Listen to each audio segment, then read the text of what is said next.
would like to present our Christian discipleship curriculum to you, specifically focusing on our history selections for 7th through 12th grades. We've worked for many years to pull together the very best of historical studies for our young Christian kids. We want to be sure that our Christian families, our Christian children understand their Christian heritage. If they're merely given a secular view of history, they'll never understand their Christian roots.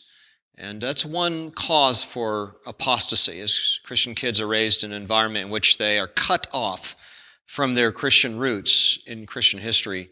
We find them wandering from the faith from one generation to the next.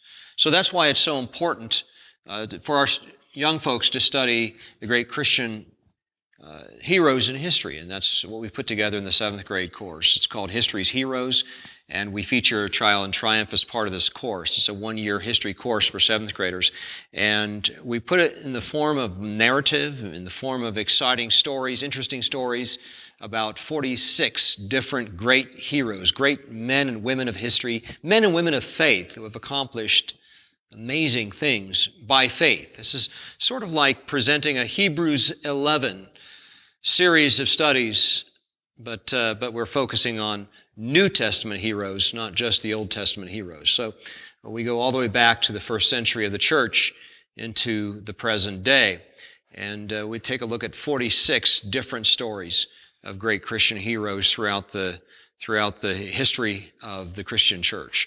And so we look at these great stories. We give our children a sense of their Christian heritage.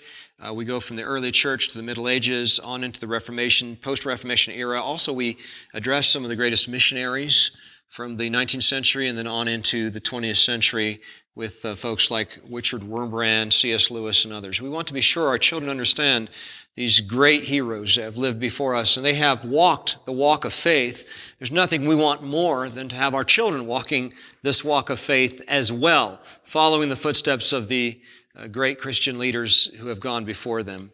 So we've also put together this textbook and workbook where we summarize all of the major eras of Western history and the history of the Christian church, as well as the major events that make up the last 2,000 years. We want to be sure our children know of these significant events, the most significant events that really set the trajectory for all of modern history. So let's be sure we root and ground them in an understanding of their heritage and history, and such that they would know that this story is their story. This story is the story of all of those who have followed in the footsteps of faith.